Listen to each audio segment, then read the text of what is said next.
What is up, everybody? You are checking out the Uncensored Pro Wrestling Podcast, and we are continuing our Attitude Years Season 2 series recap. Season 1 covered December 1997 all the way to December 1998. Every WWE pay-per-view of 1998 is in the archives. Check it out. But this time around, we're covering 1999. We've made it to WrestleMania 15. And joining me today is my lover, my partner in crime. Introduce yourself. And hey, He's shy. No, he's not.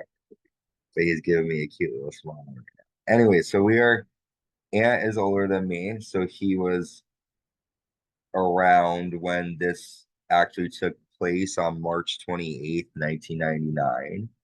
So he's going to be giving us his takes on what he thought of the product when he watched it back then. And whenever I cover our pay-per-views, I cover what happened in that month, in that specific year, in music and movies. So because we're covering March 1999, and I'm going to go over the top 10 movies from March 1999. Okay, you can tell me if you've seen it, and if you haven't, that's okay. All right. okay. And if you've seen these movies and if you like any of them, let us know in the comments. I've seen some that I know I've seen before. But coming in at number 10 is a movie called True Crime. True Crime. I don't know if you've ever seen it. Let me look up. I have not seen that, although I would like to. Well, why don't we give a little background too? How old were you in 1999? Well, I was born in 85, so 90, I was 14. Oh, because you were 14. So, all right. So you would have been invested in all the product and everything at that time. So you would Yeah. know. Well, True Crime is with Clint Eastwood, Isaiah Washington. Can an over-the-hill journalist uncover the evidence that can prove a death row inmate's innocence just hours before his execution? So Clint Eastwood's trying to save some guy from being killed. Sounds interesting. Got 6.6. Number 9 was The Rage, Carrie 2. Have you ever Never heard of it. have you ever seen Carrie? Well, The Rage, Oh, it's Carrie too. Okay. yes. Yeah, I've heard of Carrie, but I've not seen A horrible massacre strikes up after an outcast teenage girl is taunted by a group of high school jocks, all of them unaware of her cutthroat telekinetic powers. So I don't think the original Carrie is in this movie. Um, and I'm wondering if it has anything to do with the first one, but it doesn't seem like it. Number 8, well, the first Carrie is good. Have you seen the first Carrie? that. Yeah.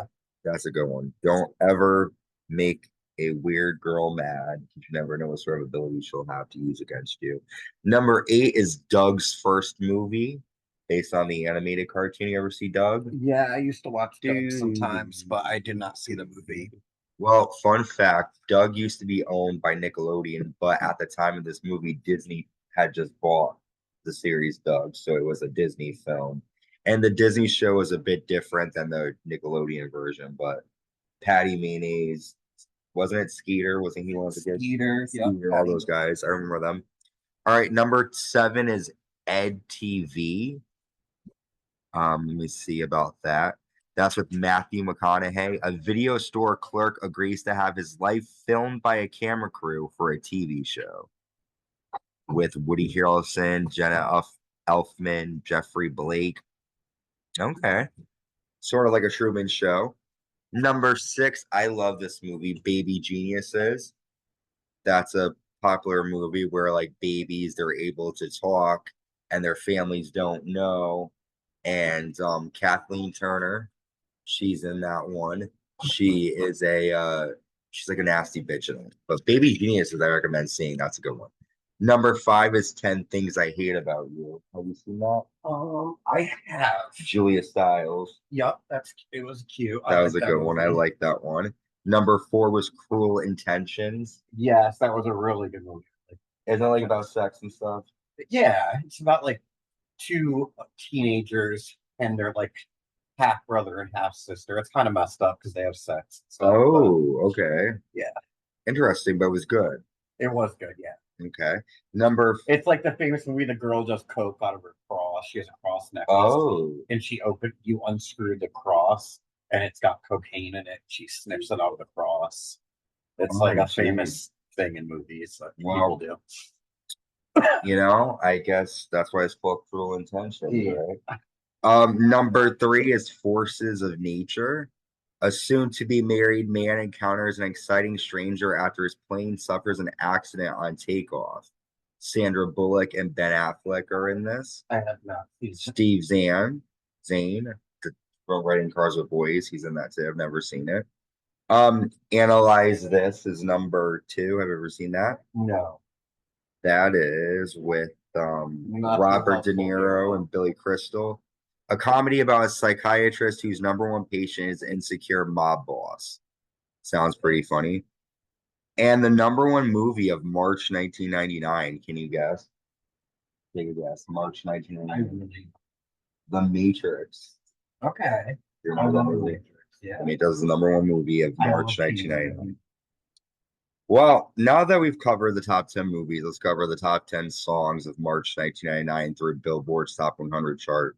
Number 10 is Angel by Sarah McLachlan. That's what they want to use for all the pets and the animals. Number 9, All I Have to Give by the Backstreet Boys. Yeah, I saw it. But my love. Number 8 is What's It Gonna Be by Busta Rhymes. Okay. Number 7, Every Morning by Sugar Ray. That song. Number 6 is No Scrubs by TLC. A scrub is a guy that you Number 5, Kiss Me by 6 Piece None the Richer. So kiss me, that one. Number 4 is I Still Believe by Mariah Carey. Okay. Number 3, Angel of Mine by Monica. Number 2, Heartbreak Hotel by Whitney Houston. And yeah, you do. It's the cover of Elvis Presley, The Heartbreak Hotel. Number 1, can you guess the number 1 song from March 1999? NSYNC? No. I don't know. One of your favorites, you want to know? Who? Cher with Believe. Okay. Do you believe? Yeah, that was I a got good, the love. that was a good video. That was like one of the first like auto-tune songs I feel like I remember hearing when I was little. T-Pain. Yeah, well, I mean, Cher sort of created that. Well, T-Pain's a bomb. Well, can't say fuck T. But yeah, so that's it for March 1999. The number 1 movie was The Matrix, and the number 1 song, Believe by Cher. When times were better, when McDonald's had the supersized menu. When McDonald's had the dollar menu, yes. Well, now let's cover for what you came to see. And if you have any comments about the songs or movies, talk to us. Let us know if you remember seeing them or listening to them. But let's cover WrestleMania 15. They're live in Philadelphia, Pennsylvania. Did you see this WrestleMania when it was airing? I did not, because I unfortunately did not usually get the pay-per-views, but I would always watch like the Sunday Night Heat or whatever was on before, and I would like wait for the pay-per-view to end, and then I would call my aunt to find out what happened. So do you remember like if your aunt I remember this one? Time? Yeah. Okay, so she's seen this one. Yeah, and wasn't there a Sunday Night Heat right before this one? Yes, I remember watching. Yep. So I remember this one because as a kid, I have a weird correlation to this one. I remember like always wanting to watch this one when I had it because my brother would record it and then we'd have it on like the VCR. And I'd always want to watch this one in 2000, but I have a weird like moment where I remember we were decorating for Christmas, and I don't know why, but like this WrestleMania was on in the background, and I just like remember like for some strange reason it's gonna be really like the Goldust coming out, like the Shattered Dreams intro, and I just remember seeing like the Christmas lights, and I was like, oh, they're kind of gold like Goldust, and I just remember like being like that wasn't the first time I had seen it, but I always liked this WrestleMania to look back and watch when I was a kid. This one was one I watched a lot. But to start this WrestleMania, we have Boys to Men performing America the Beautiful. And I like Boys to Men. So, that was their home of Philadelphia. Boys to Men, ABC. Going on. The first match is for the Hardcore Championship. The Hardcore Champion Billy Gunn defending against Hardcore Holly and Al Snow with Head. And this was a okay match to start the pay-per-view. The end came when Billy Gunn hits a famouser to Al Snow on a chair, but then Hardcore Holly hits Billy Gunn with a chair and steals the victory over Al Snow. I remember trying to watch some of these pay-per-views on the channel would be all scrambled. Yeah, And I remember trying to listen to see what happened. you could hear some of it sometimes, but like it would be like it was like purple, green, like it'd be like all like scribbles and yeah. But so what did you think of all three of these guys? I know you are a DX fan, so you like Billy I Gunn. definitely like Billy Gunn.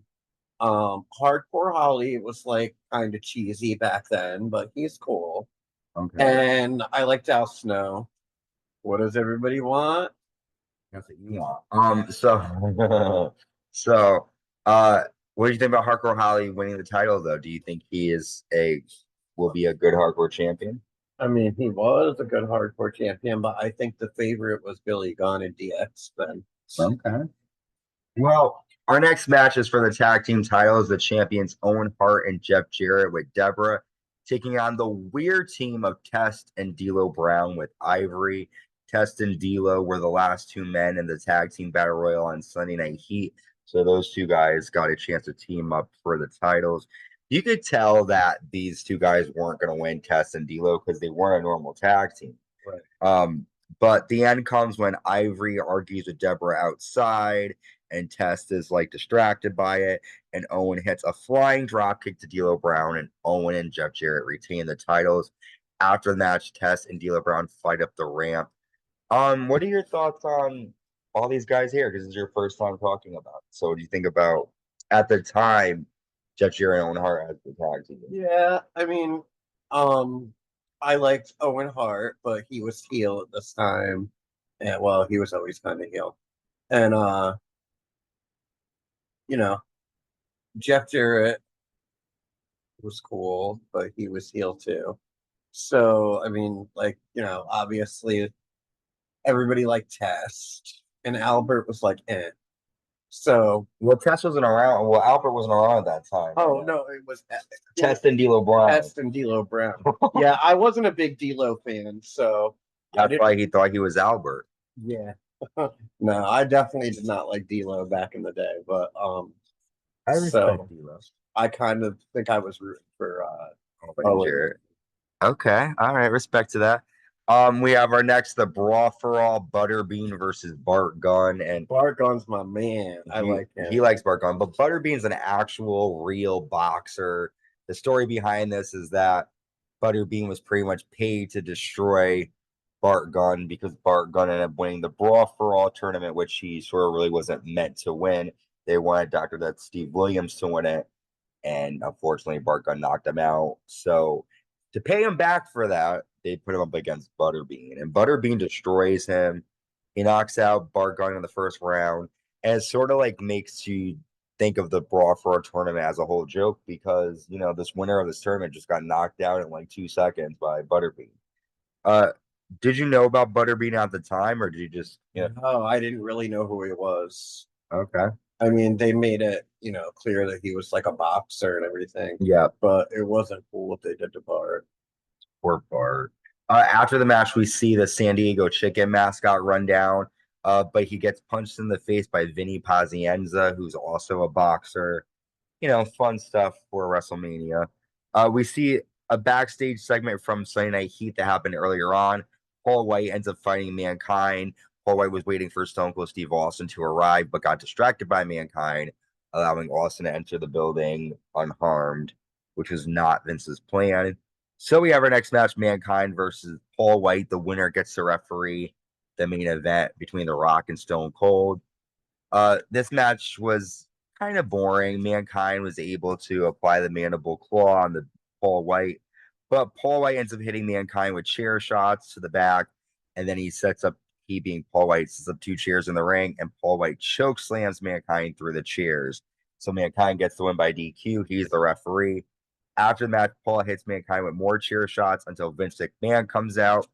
And Vince yells at Paul Wight. Paul grabs Vince McMahon by the throat, but Paul lets him go.